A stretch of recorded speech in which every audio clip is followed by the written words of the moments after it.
Hello class, welcome to Chapter 11, Bond and Fixed Income Fundamentals. Bonds have really, for me personally, become a lot more interesting over the last few years. Not because I'm getting older or anything like that, just because I think they're a unique asset class, and a lot of times more people are focused on stocks than they are bonds, especially when they first start investing. Okay, so some of the objectives of this chapter: explain the fundamental characteristics of a bond issue, describe the differences among bonds offered by the U.S. government, state, local governments, explain the difference between private placement and public distribution, explain the meaning of the impact of a bond rating, and understand how to read bond quotes in financial press. Describe the characteristics of other forms of fixed income securities, such as preferred stocks and money market funds. So next slide here, we have bonds and fixed income fundamentals. Okay, so just going over some basic keywords here, right? The bond contract, unsecured or secured bonds. A secured bond would have something tied to it, like a mortgage, right? Well, if you stop paying the mortgage, guess what? It's secured by what? The property, okay? Composition of the bond market investors, distribution procedures, bond ratings, junk bond or high yield. All these are good terms. I won't read every single one, okay? So, bond market career opportunities. More new bond offerings than new common stock offerings. Many financially rewarding jobs on Wall Street go to sophisticated analysts and dealers in the bond market. And players in this market must understand the terms and financial ramifications of bond trading. So one thing I will say is that I've even noticed professionally myself that the number of jobs where people are interested in people who have experience in bonds has been growing. I've noticed it myself. Okay. Definition of a bond. It's almost like an IOU. It's a long-term contractual obligation that of the firm to pay interest to a bondholder, as well as the face value of the bond at maturity. So we have a bond, standard par value is $1,000. Let's say we buy it at $1,000 on day one. Interest rate is 5%, aka coupon, right? And so we're going to get $50 every year. Generally it's divided by 2, so it'd be $25 every 6 months, which would be 5% of 1,000. And we'll get that for a standard bond length of a bond. Not really standard, but the length of our fictional bond here, 5 years, right? And at the end of 5 years, what happens? You get your last interest payment, and they pay you back the $1,000 you originally gave them. It's more or less a loan. Okay. The bond indenture is kind of like the the main component of the bond contract, right? Gives the major provisions and agreements. There's senior debt and there's junior debt. If you have the senior debt, you might have been the first one to give them the loan. If you're the first one to loan money, then obviously, as you should, be the first one to be paid back. Okay, can be hundreds of pages long, complicated legal document, and usually created by a central bank, commercial bank. I apologize. Okay, face value of a typical corporate bond is $1,000. When you're looking at bonds for major companies, that's how much they come in. But the bond price, much like a stock price, can fluctuate. But it won't fluctuate as much as a stock. The reason for that is that the only reason why a bond could really drop would be if there's very certain of bankruptcy. If it's very certain they're going to go bankrupt, then there's no belief in the market that they're going to pay you back that $1,000 that they owe you for one bond contract. So then if someone owes you $1,000 and there's no chance you're getting it back, how much is that worth? Well, it's worth zero, And the other way to look at it is like, well, let's say someone owes you $1,000, but there's a 50% chance you'll get it back. Well, then you'd say that debt is probably worth about $500. That's how the bonds mentality works. Okay. Coupon rate is the actual interest on the bond. It's paid semi-annually. So if we had a 5% coupon payment on a bond, we would get, on a typical $1,000 bond, we would get $25 every 6 months. Because 25 plus 25 is 50, 50 is 5% of 1,000. Okay. There are some variable coupons based on certain benchmarks as well, as noticed in the variable interest rate. Zero coupon bonds work a little bit differently. They don't pay any interest. Okay, what they do is they're discounted. So you might have a zero coupon bond that at maturity will pay you the $1,000 par value. But since it doesn't pay any interest or dividends, it's just sold at a discount. So that $1,000 bond might sell at $850 on day one, you know, and at maturity, whatever our fictional maturity is, let's say it's 3 years, you know. If it's 3 years out, then 3 years later, the $850 zero coupon bond will be worth $1,000. Now, there's different reasons companies do that. You know, obviously they don't have to make regular payments. That's one reason, right? Maturity date is the day which the final payment is due, and the principal, aka the par value. Perpetual bonds are never paid off.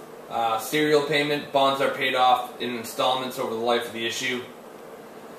Sinking funds is semi-annual or annual contributions by the bond issuer into a fund run by this trustee for the purpose of debt retirement. So some bonds will, you know, they pay the 5% interest, you know, every year, but you know, some bonds have stipulations where, well, we can pay you back early, is what they'll say. And if they pay you back early, that's it. You know, they're no longer paying that high interest rate you were expecting. This is a risk of a bond. Not getting the money for as long as you were promised is one risk, right? Call provision, just exactly what I said, allows a corporation to basically force you to sell it back. They're going to repay their debt, you know. Why do they do this? One reason why they do this, let's say the interest rate environment changed to benefit this particular company, and they were paying 6% on their bonds, and now they realize they can pay 4% on their bonds. They might call all their bonds back, the ones with the high 6% interest, and reissue new bonds that issue a lower interest rate. Okay, put provision is the opposite of a call provision. It allows you to sell back the security, the bond. Okay. Secured debt backed by collateral. Mortgage agreement is an example of secured debt. After acquired property clause, any new property will be placed under the original mortgage. Equipment trust certificate. Proceeds from the bond are used to buy equipment. So these are just different types of secured and unsecured bonds. Debenture is an unsecured corporate debt issue. Okay. Higher yields due to higher risk. And income bonds for companies with less favorable prospect. Interest is paid only to the extent that is earned as current income. I will tell you that I recently bought what I consider a great bond. I bought the Netflix bond last year. The Netflix bond is paying, when I bought it, it's yielding about 8% interest based on the price I paid for it. And the best thing about it is I don't think there's any chance Netflix is going to go bankrupt before 2017. I think it'll be around much longer than that if it doesn't get bought out. Other than that, you know, what am I getting in savings accounts today? You know, 1.5%, maybe 1% interest. So I look at this Netflix bond as free money, right? Oh, going back. Competition of the bond market. You have U.S. government securities, federally sponsored credit agency securities, state and local government issues, and corporate securities. Okay, U.S. T-bills mature in 91 to 182 days. These work in the same way as zero coupon.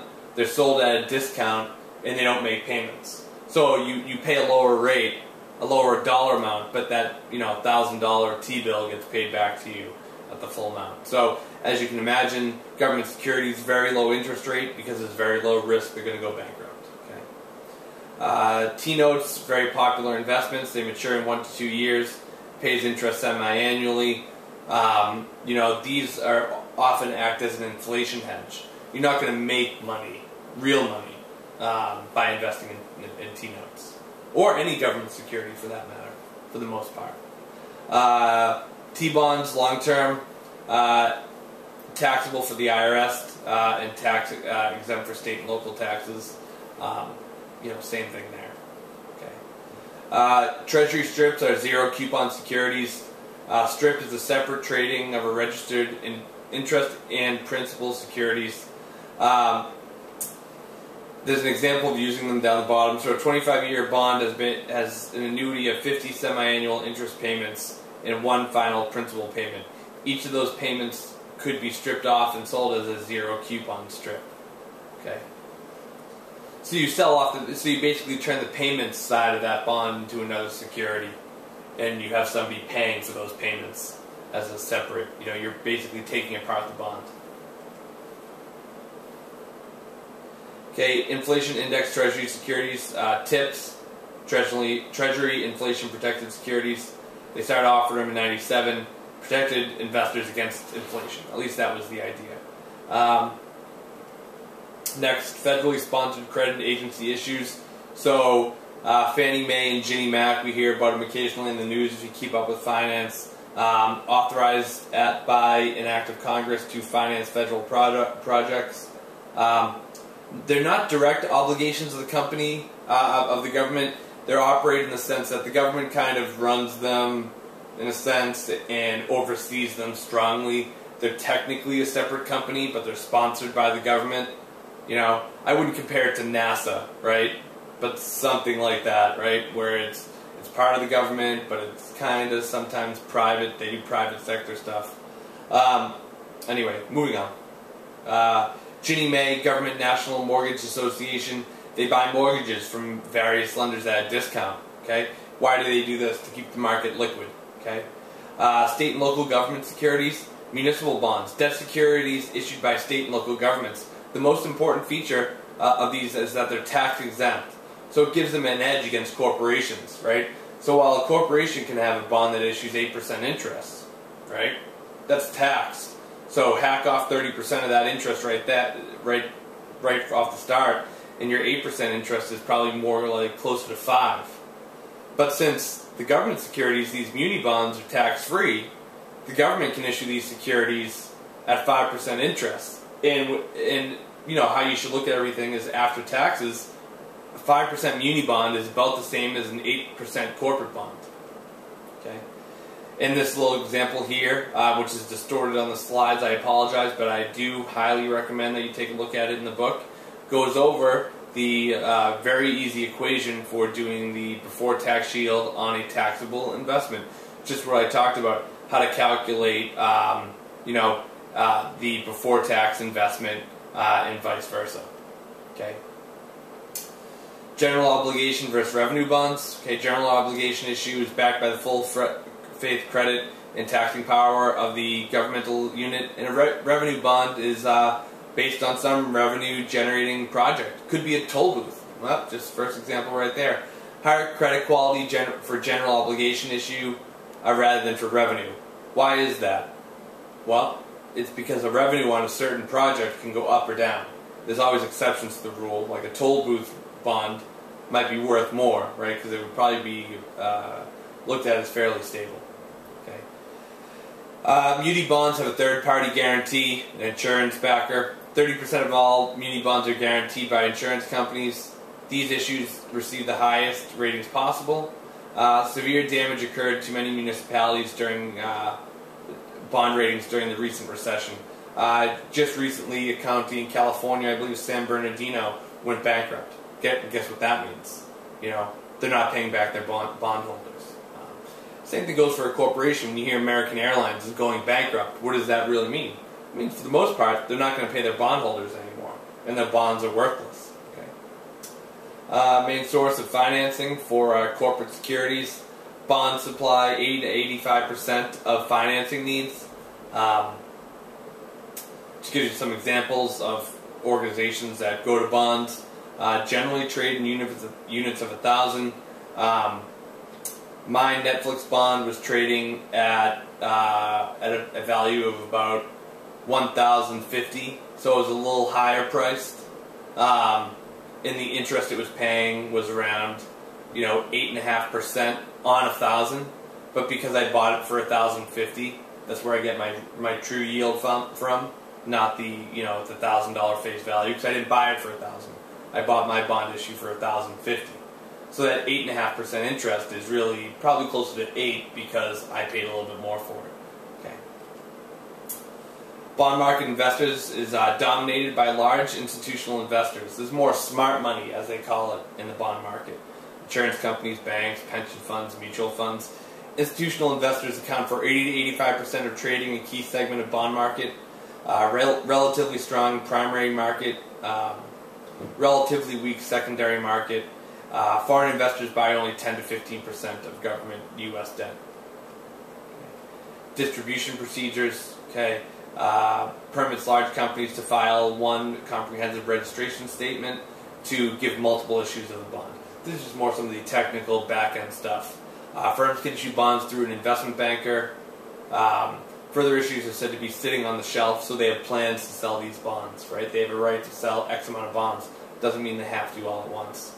Half of new public bond issues are distributed through shelf registration process. Makes sense, gives them more flexibility, right? Bond ratings, really important. Bond ratings, easiest way to remember the bond rating is that it's very equivalent to, let's say, our credit rating.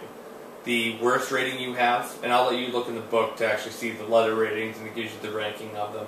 But the lower your rating, the higher you'll have to pay in interest, right? Junk bonds or high yield bonds makes sense. If you have a junk bond, it means it's a bond that it doesn't have very good investment prospects, or it doesn't have a high credit quality. So if somebody has low credit quality, what are you going to do? Charge them high interest, aka high yield, right? That's a lower quality yield, lower quality bond, but it gives higher yield. So it's as simple as the investment theory of higher risk, higher return. Okay. Reasons for junk rating. Fallen angels could be companies that once had high credit ratings, but now they'll have lower ones. Companies undergoing restructuring could also get thrown into junk bond status if you went bankrupt, etc., etc.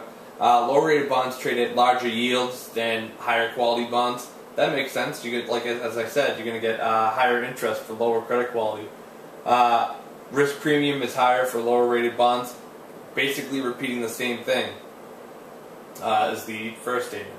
Equity is riskier than bonds. Well, that's true because the price of the bond. If you hold, there's a lot. If the company's not going to go bankrupt with the bond, it doesn't matter if the price of the bond fluctuates, because if they are able and capable of paying you back, and they can, then that your principal was never in danger, and they're going to make their interest payments, right?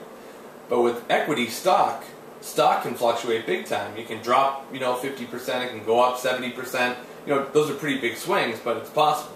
Okay, especially over a course of a few years. Okay, bonds have a contractual agreement to receive principal and interest payments. So if they do go bankrupt, the bondholders have first rights to any property or any assets, I should say. Okay. Bond market is less efficient than the stock market. Less bonds are traded on a daily basis than stocks, and they're less efficient. Okay. Bond market, excess of 50 million.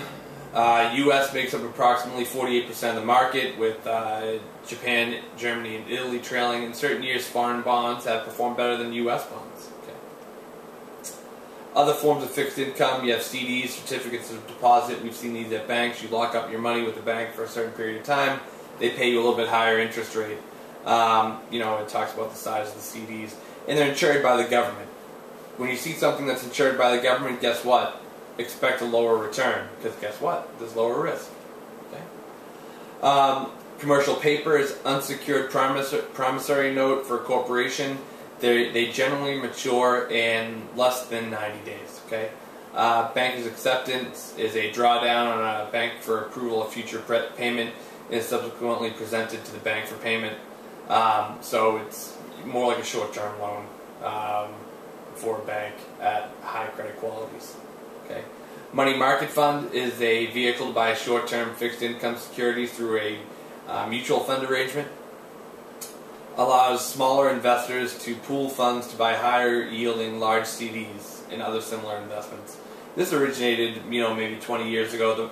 Basically, if you had less than a certain amount, maybe like less than 10 grand, I'm just trying to remember these numbers, then you got a lower interest rate than somebody who is investing more than $10,000. So some genius at a bank said, hey, I know what we'll do. We'll offer the people with less than $10,000 an opportunity to pool their money into the higher rank to get higher interest rate. And that's kind of how money market accounts were born. Okay. Preferred stock as an alternative to debt, it's it's stock that pays a dividend, right? Continually. And if it continually pays a dividend, it operates, at least, fundamentally, looking at its intrinsic value, a lot like a bond. So that's another alternative to a bond, would be a preferred stock. Okay. Preferred stock can be convertible into common stock. So if you don't want that, ongoing dividend, you can give it up to maybe gain some additional value through the stock if that's perceived to be better. They're generally callable above par. What does that mean? When the interest rates start when the market rate for interest gets lower, they can call them and issue new ones at a lower rate. If dividends are not paid in any one year, they accumulate and must be paid before common shareholders receive any cash dividend. So preferred stock, guess what? Has more rights than common stock. But preferred stocks lose voting rights. And that's the end of the slides for today. Thank you, and please let me know if you have any questions.